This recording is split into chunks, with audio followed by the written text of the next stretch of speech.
শুভ সকাল আমার প্রিয় পরিবার, তোমরা সকলে কেমন আছো?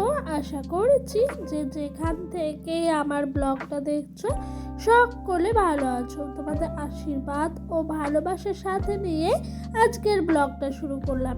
এখন বাজে ঘড়ির কাঁটায় ঠিক সকাল 6টা।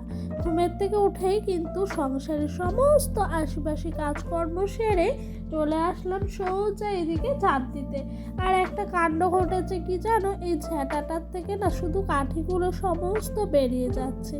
এমনই বেরিয়ে যাচ্ছে না, তখন মনে হচ্ছে ধুর ব্যাঙ ফেলে দিই আর ঝাঁট দেবো না, কিন্তু কিছু করার নাই, এই ঝ্যাঁটাটা না ঠিক করতে হবে। মানে ঝ্যাঁটাটার যে আংটাটা রয়েছে সেটা বেরিয়ে যাচ্ছে, সেই কারণেই কিন্তু ঝ্যাঁটার থেকে সমস্ত কাঠিগুলো পড়ে যাচ্ছে। তো তোমাদের সঙ্গে গল্প করতে করতে এদিক দিয়ে কিন্তু আমার ঝাঁট দেওয়াটা প্রায় হয়ে এসছে। আর এরই আগে কিন্তু সংসারের কাজ বলতে ঘরের ভেতরে যা যা কাজ থাকে একটা মেয়ে, যেমন ধরো ঘর ঝাঁট দেওয়া, উঠান দিয়ে নিকানো, তারপর তুলসী তলায় জল দেওয়া, সেই সমস্ত কাজই কিন্তু করলাম। আর জানো তো বন্ধুরা, এখন যেন সকাল সকালই ঘুম ভেঙে যায়। মনে করি যে একটু বেলা অবধি শুয়ে থাকবো, তারপরে উঠবো। কারণ কি বলতো, এত সকাল সকাল উঠে পড়লে না আমার শরীরটাও না ভীষণ খারাপ করে। কারণ কি হয়, আগের দিন রাতে অনেক দেরি করে ঘুমাই, সেই কারণে কিন্তু শরীরটা অনেকটাই খারাপ হয়ে যায়। আর এদিকে দেখেছো আমি গালে হাত দিয়ে বসে পড়লাম। কেন জানো, ডোডো না একটা নতুন জিনিস শিখেছে। তো সেই জিনিসটা কি সেটা না হয় পরেই বলবো। তো ওর ওই জিনিসটা দেখে কিন্তু আমি হাঁ হয়ে গেলাম, যে দেখতে দেখতে ছেলেটা নিমিষের মধ্যে কত বড় হয়ে যাচ্ছে। আর যত বড় হচ্ছে না তত মনে হচ্ছে এখন কাজ যেন একটু একটু তিলে তিলে কমছে। ছোটবেলায় যেই খাটনিটা ছিল আর যেই কষ্টটা ছিল সেটাই যেন তিলে তিলে কমছে। জানি না এটা কতদিন কমে থাকবে বা বাড়বে। যাদের ছোট বাচ্চা আছে এখন বড় হয়ে গেছে তারাই কিন্তু এই কথাগুলো ভালো করে বলতে পারবে। আর আমার তো ধরো চোখের সামনে ছোট্ট থেকে বড় হচ্ছে ছেলেটা, সত্যি এত ভালো লাগছে না। এক একটা সময় বাচ্চাটার এক এক রকম, মানে ওর চাহিদা এক এক রকম, ওর শেখার আগ্রহ। তো সেই কথাটাই কিন্তু ডোডোর পাপাকে একটু এদিক দিয়ে আমি বসে বসে বলছি, ও শুনে ভীষণ হাসছে কথাটা। তো কি আর বলবো, তারপরে চলে এসেছি এইদিকে। জানো তো, এই যে জামা কাপড়গুলো একটু ধুয়ে নিতে, জল কাচাই করে ফেলবো। কালকে একবার শুধুমাত্র পরেছি কয়েক ঘন্টার জন্য, তাই আর কাচলাম না। এগুলো কি বলতো, যে কালকে গেছিলাম না, তোমরা দেখেছিলে মিটিংয়ে, তো সেই মিটিংয়ে গিয়ে বসেছিলাম নিচে এখানে ওখানে, তাই সুতির ছাপা শাড়ি তো একটু ধুয়ে মেলে ভালো করে পরিষ্কার করে ভাঁজ করে রাখবো, তাহলে আবার কোথাও গেলে অসুবিধা হবে না, এগুলো পরেই চলে যেতে পারবো। আর ডোডো কিন্তু সব সময় আমার সঙ্গে ঘোরাফেরা করে। আর দেখেছো আমি যে কাজ করছি, ও কিন্তু এসে বেশ মজা নিচ্ছে কাপড়ের জল। এটা বলে দিতে নেই গায়ে, বাচ্চাদের কিন্তু লেগে গেছে। কি করব, আমার কিছু করার নাই গো। ও কোনো সময় আমার কাছ থেকে কোথাও যাবে না। ও সারাক্ষণ আমি রান্না করলে আমার কাছ থেকে ঘুরঘুর করবে, আমি যেই কাজটাই করি না কেন ও সব সময় আমার কাছে ঘুরঘুর করবে, আমার কাছে থাকবে। তো এটাই মনে হয় বাচ্চা আর মায়ের সম্পর্ক। তো বন্ধুরা চলো ভিডিও শুরুতেই তোমাদের ছোট্ট ছোট্ট কিছু কথা বলি। যেরকম ধরো তোমরা যে যেখান থেকে আমার ব্লগটা দেখছো অবশ্যই কিন্তু আমাকে প্লিজ একটা কমেন্ট করে জানিও।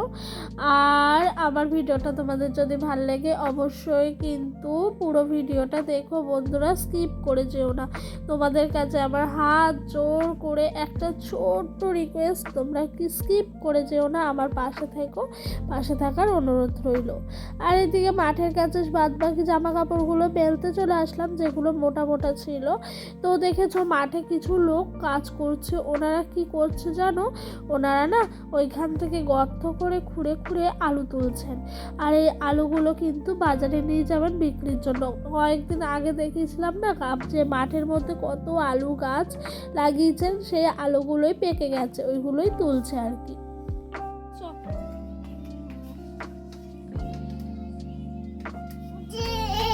গান চলেছে,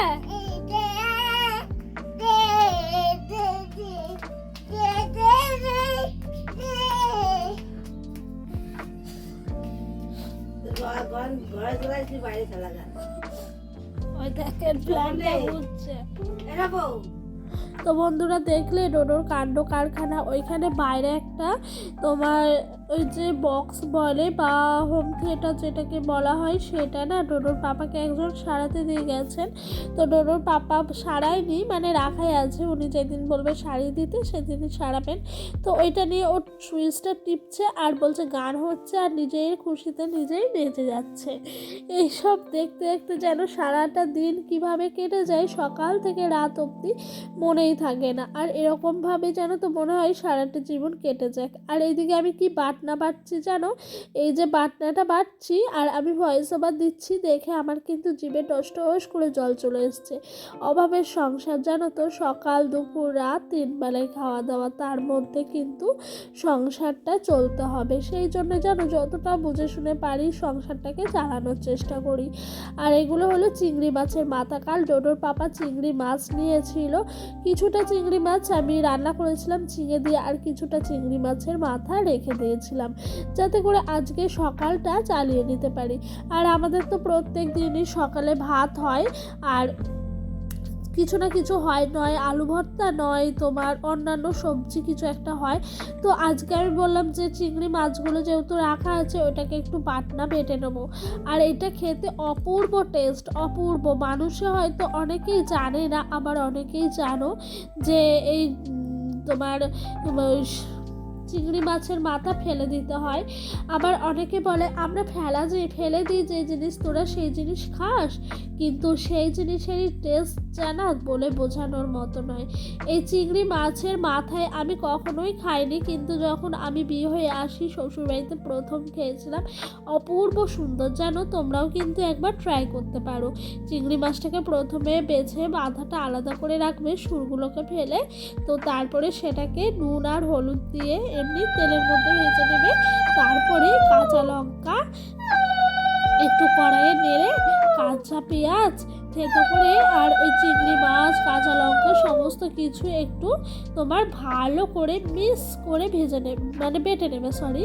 তো এটা খেতে যা টেস্ট হয় গরম ভাতে তোমরা নিজেরা না খেলে কখনোই উপলব্ধি করতে পারবে না। আর এইদিকে চিংড়ি মাছের মাথাটা একটু মিষ্টি মিষ্টি লাগে, তাই জানাতে কিছুটা হলেও না অভাবটা একটু বেশি দিতে হয়। অনেক সুন্দর লাগে, অনেক অনেক।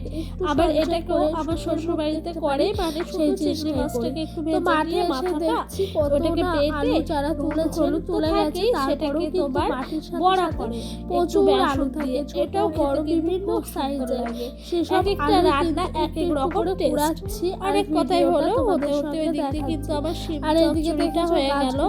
আর এদিকে চলে এসেছি একেবারে ডাঁটা আর আলু দিয়ে তরকারি। এগুলো হলো এক ধরনের ডাঁটা, বিভিন্ন সবজি আছে মাঠটার মধ্যে, বিনস গাছ, ডাঁটা গাছ, তারপরে তোমার আলু গাছ, তারপর টমেটো, বিভিন্ন সবজি। তার মধ্যে আজ দেখলাম শসা গাছ লাগিয়ে গেলেন।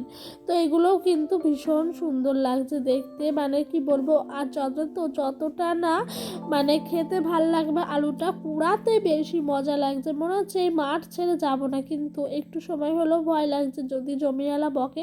অবশ্য আমরা কোনো ক্ষতি করিনি, জমির মধ্যে গাছ দেখে দেখেই পাড়া দিয়ে দিয়ে আলুগুলো একটু তুলেছি। আর বেশি আলু পাইনি গো, মজা করে কিছুটাও তুললাম। এদিকে দেখি জলও দিয়ে দিয়েছে জমির মধ্যে, তার জন্য কিন্তু বেশি ঘোরাঘুরি না করে তারপর চলে এসেছি। সূর্যি মামা কি সুন্দর আলু দিচ্ছে দেখেছো। এই যে টমেটো গাছগুলো কিন্তু এক সারি করে রাখা, নিচের দৃশ্যটা এরকম, আকাশের দৃশ্যটা কতটা সুন্দর, কতটা মনোরঞ্জন করার দৃশ্য।